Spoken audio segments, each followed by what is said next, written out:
Bonjour chers camarades boursicoteurs, j'espère que vous allez bien. Aujourd'hui, c'était jour de libération du côté des États-Unis alors que Donald Trump a divulgué son plan tarifaire qui est très important, très significatif. Alors la bonne nouvelle, c'est qu'enfin le voile est levé sur ses intentions à l'égard de la politique commerciale des États-Unis, ce qui pourrait rassurer les marchés boursiers et les agents économiques. La mauvaise, c'est que Donald Trump vient essentiellement d'annoncer une restructuration complète de l'économie mondiale. Alors, quel est l'impact pour le Canada? Qu'est-ce que tout ça veut dire? Quels sont les éléments du plan tarifaire annoncé par Donald Trump? C'est ce que nous explorons dans cette vidéo et bien sûr, on va se poser des questions à savoir quelles vont être les conséquences de tout ça.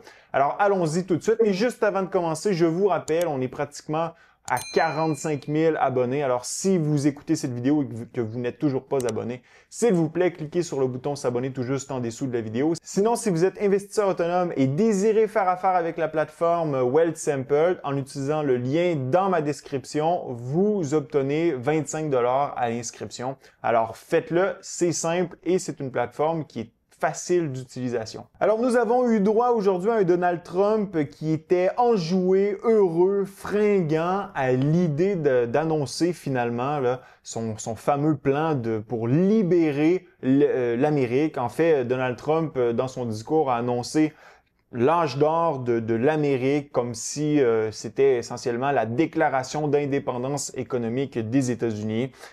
Plusieurs éléments ont été annoncés du côté des tarifs. Donc, ce sont des tarifs que Donald Trump a qualifiés de réciproques. Alors, la bonne nouvelle de ce côté-là, c'est qu'il y a possiblement une porte qui est entrouverte à l'effet que si les pays contre lesquels ces tarifs ont été annoncés décident de retirer les leurs, eh bien, les États-Unis pourraient les abaisser eux aussi. Ce qu'on a à retenir des annonces de Donald Trump, que toutes les voitures étrangères qui seront importées aux États-Unis vont être frappées d'un tarif de 25 %. Donald Trump a aussi annoncé que les tarifs vont aider à faire croître l'économie américaine. Permettez-moi d'en douter. Évidemment, vous comprendrez que les tarifs, c'est une mauvaise chose pour le commerce, c'est une mauvaise chose pour la croissance, c'est une mauvaise chose pour l'économie. Bref, je ne reviendrai pas sur tous les détails de ça.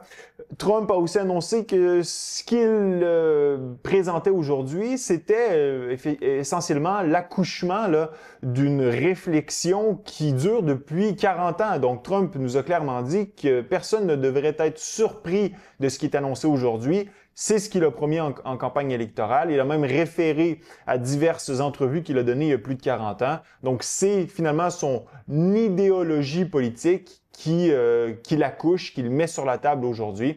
Alors, bon, comme je vous mentionnais, bien sûr, du côté des véhicules, alors le Canada va être une victime de ça, il n'y a pas de doute là-dessus. Donc, 25 % de frais de douane, de droits de douane sur tous les automobiles qui seront importés aux États-Unis. Et vous comprendrez qu'une bonne partie de ces automobiles, alors là, je vais réduire l'image un petit peu, viennent du Canada. Donc, environ 7 % des automobiles qui sont importés aux États-Unis viennent du Canada. 53 % sont déjà assemblés aux États-Unis. Donc, ça va permettre évidemment de réduire un peu l'impact de tout ça. Et il y a aussi une volonté de Donald Trump de rendre l'intérêt payé sur les prêts automobiles déductible d'impôts. Donc, ça risque d'être introduit dans une loi qui devrait être votée d'ici la fin de l'année du côté du Congrès. Alors, tout ça pour dire que oui, ça va avoir des impacts importants sur le prix des voitures. Donc, la presse qui nous disait que ça pourrait aller jusqu'à 17 000 $ pour certaines voitures. Mais on cherche d'une façon ou d'une autre, du côté de l'administration Trump, à réduire l'impact tarifaire que tout cela va avoir. L'objectif étant bien sûr de ramener les emplois qui ont été perdus du côté de la manufacture d'automobiles vers les États-Unis. Et le Canada risque d'être, bien sûr, une victime assez importante de cela, compte tenu qu'il y a plusieurs centaines de milliers d'emplois dans le sud de l'Ontario, qui travaillent dans l'industrie de l'automobile. Alors, l'autre nouvelle, c'est la multitude de tarifs qui ont été annoncés sur essentiellement une bonne partie des pays dans le monde. Et le tarif minimum est de 10 % sur tous les partenaires commerciaux des États-Unis. Donc, pour tous les pays qui exportent vers les États-Unis, le tarif minimal imposé est de 10 %. Donc, Donald Trump nous a présenté ça de façon un peu, on va dire, rigolote, dans le sens que c'était vous le voyez ici, sur une espèce de panneau où les tarifs que facturent ou qu'imposent les pays étrangers sur les États-Unis sont présentés. Et sur la colonne juste à côté, ce sont les tarifs que les États-Unis ont l'intention de facturer ou d'imposer aux pays étrangers. Et Donald Trump s'est présenté comme quelqu'un de très généreux, en n'imposant pas des tarifs réciproques identiques. Et là, vous allez voir la façon dont le pourcentage tarifaire qui est imposé aux exportations américaines est calculé. C'est un peu tiré par les cheveux. Là, je vais vous présenter l'exemple du Canada. Donc, une des choses tout le monde essayait en fait, tout le monde se plissait les yeux pour essayer de comprendre là, quels étaient les pays touchés, puis quel était le tarif imposé à ces pays. Donc, ça a été un peu un moment de confusion. Éventuellement, on a eu l'information de façon plus exhaustive qui a été publiée sur X. Et là, vous le voyez. Donc, en fait, là, j'en cache quelques-uns avec ma tête, là, mais bref. Par exemple, la Chine qui, selon les calculs des Américains, imposerait des tarifs à la hauteur de 67% sur les exportations américaines, eh bien, se fait imposer un tarif de 34% pour tous les produits qui seront exportés de la Chine et importés aux États-Unis. L'Union européenne va imposer à 20%, le Vietnam à 46%, Taïwan à 32%, le Japon à 24%, l'Inde à 26%. Et l'espèce de générosité là, de Donald Trump découle du fait que ce qui est imposé aux États-Unis et ce que les États-Unis imposent, ce n'est pas la même chose. Donc, les États-Unis ont été un peu plus flexibles à l'égard de ses partenaires commerciaux. Donc, le Brésil, 10%, l'Australie, 10%. Et là, lorsque vous passez là, la multitude de pays, là, regardez, ça finit plus. Là. Donc, il y a certains tarifs qui sont très, très, très élevés. Par exemple, la Macédoine à 33%, l'Irak à 39%. Là, ça continue, ça continue, ça continue. Vous vous rendez compte qu'il y a deux pays qui ne sont pas sur ces listes et c'est le Canada et le Mexique. Pourquoi? Parce que ces deux pays se voient déjà imposer des tarifs de 20% sur tous les produits qui ne respectent pas l'ASEUM, donc l'accord Canada, États-Unis, Mexique, sur le commerce entre ces trois pays. Et bon, il y a aussi des tarifs qui sont imposés sur l'acier et l'aluminium du Canada. Bref, évidemment, tout ça est négatif parce que ces pays se voient imposer des tarifs assez importants, mais d'un autre côté, étant donné qu'on qualifie les tarifs de réciproques, bien, ça ouvre la porte potentiellement à des négociations.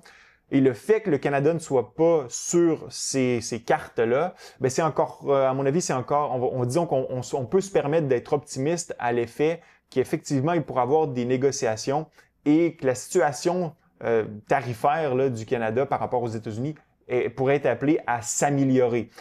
Donc, à mon sens, on est vraiment au point le plus pire et à l'avenir, tout ça ne pourrait que s'améliorer si évidemment les négociations se déroulent assez bien. Mais ces négociations risquent d'être très, très, très ardues parce que lorsque vous faites la lecture justement du rapport qui a été rédigé à partir duquel les États-Unis ont établi les tarifs qu'on vient de survoler, ben vous vous rendez compte que pour ce qui est du Canada, là, il y a plusieurs choses que les États-Unis demandent qui soient retirées, là. Donc qu'on juge comme étant des barrières commerciales illégitimes. Et là, Et Trump, d'ailleurs, dans son discours, a mentionné que les barrières les plus importantes n'étaient pas nécessairement des barrières monétaires. Elles étaient des barrières non monétaires qui découlaient de règlements, de normes qui sont imposées aux États-Unis lorsqu'ils exportent vers ces pays. Et pour le Canada, c'est exactement ça auquel on fait référence dans ce rapport. Bien sûr, là, l'élément le plus important, l'éléphant dans la pièce, c'est la gestion de l'offre pour le Canada. D'ailleurs, dans son discours, Donald Trump l'a mentionné.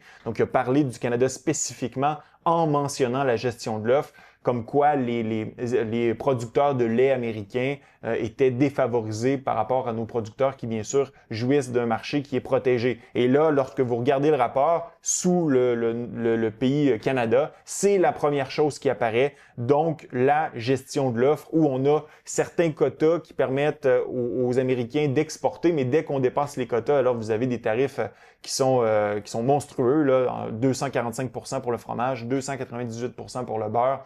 Bref, les Américains vont mettre l'emphase là-dessus, puis à mon avis, ça fait longtemps que je le dis, ça fait plusieurs mois là, depuis que Donald Trump a été élu l'année dernière, je le dis que la gestion de l'offre va passer sous le couperet lors de la prochaine négociation de l'ASEUM. C'est, à mon avis, la condition sine qua non pour qu'on retourne à, à l'état où on était avant que cette guerre commerciale débute. Bref, c'est mon opinion, mais on verra comment les discussions vont les négociations vont se dérouler de ce côté-là. Donc, la gestion de l'offre, le premier élément. Ensuite, on dit que la bureaucratie canadienne rend l'enregistrement des importateurs difficile, puis que ça retarde les exportations, que ça rend l'exportation plus difficile vers le Canada. On critique aussi le fait qu'il y a que le Canada a créé des classes de lait qui défavorisent les Américains. On parle, par exemple, que pour exporter des fruits et légumes au Canada, ben, on limite la taille des paquets à 50 kg. Donc, vous voyez qu'on on en met du côté des États-Unis. On critique aussi le fait que la vente de boissons alcoolisées au pays est réglementée par est nationalisée essentiellement, donc la SAC, la LCBO en Ontario, et que ça provoque des restrictions au niveau des produits qui peuvent être vendus au Québec ou en Ontario, compte tenu que c'est la SAC qui les sélectionne et qu'il n'y a pas de libre marché qui permettrait justement aux producteurs américains de vendre leurs produits ici au Canada. Donc, s'ils ne passent pas à travers le filtre de la SAC ou de la LCBO, bien, ils n'ont pas accès au marché canadien. Donc, c'est critiqué de ce côté-là. On parle aussi du fromage, on parle des politiques zéro plastique canadiennes qui rendent difficile l'exportation de certains produits parce que la politique ne semble pas viable du côté des Américains. On parle bien sûr, ça vous l'avez probablement entendu dans les médias là, depuis 2-3 jours, ça spinne là-dessus, la règle, en fait la loi 96 au Québec qui est critiquée là-dedans, qui dit que ça devient difficile pour les entreprises américaines de pouvoir emballer leurs produits et respecter cette loi-là, c'est des coûts supplémentaires, etc., etc. On parle de l'exportation de graines qui est compliquée au Canada. On parle bien sûr de la propriété intellectuelle où le Canada ne ferait pas son travail pour encadrer la production de faux, la production de copies finalement de produits américains. Puis on mentionne même Pacific Mall à Toronto. Alors là, je suis allé voir juste par curiosité, c'est où cette affaire-là. Puis quand vous allez sur le site, ben, c'est pas surprenant de voir que finalement, c'est un centre commercial dans une zone qui est probablement habitée par les populations chinoises. Là, vous voyez sur le site, c'est écrit en chinois. Alors, est-ce qu'on est surpris d'entendre qu'il y a des faux qui sont vendus dans ce centre commercial-là? Probablement pas. Les Chinois sont reconnus justement pour copier à peu près tout ce qui existe sur la Terre. On critique aussi le fait que du côté de l'audiovisuel, ben on contrôle les différents canaux américains qui peuvent pas être offerts au Canada. On critique bien sûr la décision du CRTC dans lequel les entreprises américaines doivent contribuer 5% de leurs revenus pour supporter les productions canadiennes. On critique aussi la taxe sur la vente de produits on va dire numériques au Canada. Donc, c'est une taxe de 3% sur les revenus bruts de ces différentes plateformes. Donc, tout ça est critiqué. Puis, à partir de ça, donc ça, c'est l'exemple du Canada. Mais à partir de ça, les Américains ont établi un équivalent tarifaire. Puis, ont ajusté, eux, leurs tarifs qu'ils allaient imposer au pays. Alors, donc là, vous le voyez, sur le Canada, il y a plusieurs pages. Je suis allé voir juste pour le plaisir ce qui se passait du côté de l'Union européenne. C'est 10 fois pire, là. Donc, les restrictions qui sont critiquées par les Américains du côté de l'Union européenne, il doit y avoir le double de pages, là. Donc, c'est vraiment intéressant, vous irez lire ça. Mais de mettre ça sur la table, ça permet d'abord aux Américains d'avoir de partir la négociation avec, je dirais, un point de vue favorable de leur côté. Donc, on y va vraiment avec une position forte de départ. Donc, on demande 56 000 choses que le Canada doit retirer pour finalement revenir à cette espèce de libre-échange qu'on avait avant la guerre commerciale.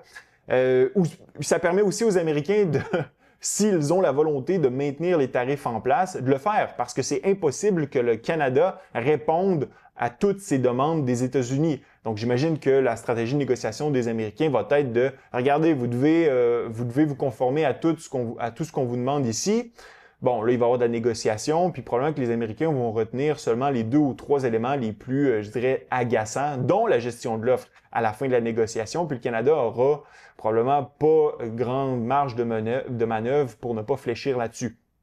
Puis, Il y a aussi une volonté américaine qu'essentiellement les pays étrangers s'harmonisent à ses propres lois. Tu sais, on le voit quand on critique par exemple la loi 96 ou lorsqu'on critique la loi sur l'usage du plastique à fonction unique pour l'emballage. Ben, les Américains disent, ben nous, on n'a pas ça dans notre réglementation, donc vous, au Canada, vous ne devriez pas l'avoir non plus parce que en ayant cette réglementation-là, ben, vous affectez nos exportations. Donc, c'est un peu un empiètement sur, évidemment, la souveraineté parlementaire des différentes juridictions mondiales. Donc, c'est quelque chose qui est assez intéressant. C'est clairement une attaque. C'est une guerre commerciale, oui, mais elle est aussi un caractère fortement politique. Donc, ça, c'était pour vous démontrer un peu ce que les demandes des Américains. Les négociations risquent d'être très âpres entre les différents pays. Et là, déjà ce matin, Doug Ford a participé à une entrevue, c'était à CNBC, je pense, puis tantôt on l'entendait d'ailleurs à Bloomberg, a dit que le Canada serait prêt à retirer tous les tarifs si les États-Unis font la même chose. À mon avis, c'est une affirmation qui est très, très, très dangereuse parce qu'en étant très générale, ben, ça implique aussi les tarifs que le Canada impose à travers son système de la gestion de l'offre aux États-Unis. Or, je pense pas que le Québec ou les politiciens québécois seraient très chauds à l'idée de procéder de la sorte. Doug Ford agit essentiellement comme le premier ministre du Canada présentement. Là, on le voit sur toutes les tribunes américaines. Et je pense qu'il s'est avancé beaucoup en disant cela. J'espère que ça ne sera pas interprété par les États-Unis comme une acceptation du Canada d'aller de l'avant en abandonnant la gestion de l'offre. Bon, je ne suis pas nécessairement favorable à ce système-là, mais je ne crois pas que ce soit l'intention des politiciens québécois et canadiens d'aller dans ce sens-là. Ensuite, ben, on en parle de la gestion de l'offre. Évidemment, c'est ce qui va être sur la table de la négociation. Bon, tout le monde, on est en élection présentement, que ce soit les conservateurs ou les libéraux, tous se disent grands défenseurs de la gestion de l'offre. J'ai bien hâte de voir après l'élection comment ceux-ci vont-ils tordre leur discours pour finalement potentiellement abandonner cette gestion de l'offre afin que le Canada voit les tarifs de 20% desquels il est frappé présentement être retirés. Bon, vous voyez justement ce changement de paradigme là, pendant des années, on a vu les tarifs là, imposés par les États-Unis diminuer. On a eu des soubresauts, oui, pendant certaines périodes de l'histoire. D'ailleurs, ça ici, c'est la période justement de McKinley qui est adoré par Donald Trump. Et là, ben, on s'en allait de plus en plus vers cette espèce de libre-échange. Là, on change de paradigme, on retourne vers le protectionnisme qu'on a connu notamment au début du 20e siècle et beaucoup au 19e siècle. Et ça va avoir des conséquences importantes dans l'économie, que ce soit l'économie canadienne, américaine, mais surtout l'économie mondiale, parce que vous l'avez vu, là, c'est des dizaines et des dizaines et des dizaines de pays qui sont touchés par ces tarifs. Et ben, la première victime de ces tarifs, ça va être les Américains. Ceux-ci vont devoir payer justement des produits beaucoup plus chers et ça va diminuer leur potentiel à consommer. Puis juste pour vous montrer ici, là, vous voyez, ça c'est les obligations 2 ans qui sont un indicateur de ce que la Réserve fédérale américaine devrait faire lors de sa prochaine rencontre. Et clairement, là, on a eu cette chute ici, là, ben, c'est justement en raison de l'annonce de Donald Trump. Et là, probablement que la prochaine décision de politique monétaire du côté de la Fed, ça va être de couper les taux d'intérêt. C'est vers ça qu'on s'en va. Oui, il y a cette crainte d'inflation, mais la crainte de ralentissement économique, elle est beaucoup plus grande, à mon avis. Je vous l'avais déjà exposé lorsqu'on parlait du Canada et de la Banque du Canada. Si vous regardez les obligations 10 ans, regardez les taux d'intérêt. Les taux d'intérêt ont chuté fortement après l'annonce de Donald Trump. Ça, c'est un indicateur que les marchés sont inquiets à l'effet que l'économie américaine pourrait ralentir fortement. Et si vous regardez le GDP Fed Now, mais regardez là, les prévisions pour le premier trimestre, on est à moins 1,4 pour l'indicateur qui ajuste pour les importations et les exportations de l'or. Donc, on est venu corriger finalement la lecture du GDP Now. Et le premier trimestre serait négatif de 1,4 %.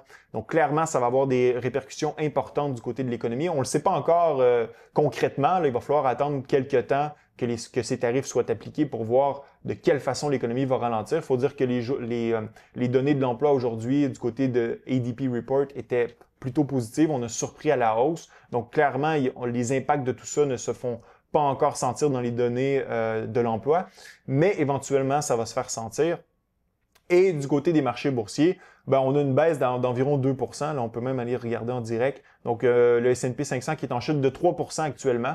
C'est pas extravagant. J'ai hâte de voir la journée de demain. Est-ce qu'on va récupérer une partie de ces pertes? Donc, si évidemment on reste entre les 2 et 3%, je dirais que la réaction du marché va être acceptable. Il n'y aura pas de panique. Mais si on a des baisses plus importantes que 3%, c'est probablement indicateur qu'on se dirige vers, ben là on est en territoire de correction, qu'on se dirige potentiellement vers le bear market, qu'on est en train de factoriser une récession du côté des États-Unis.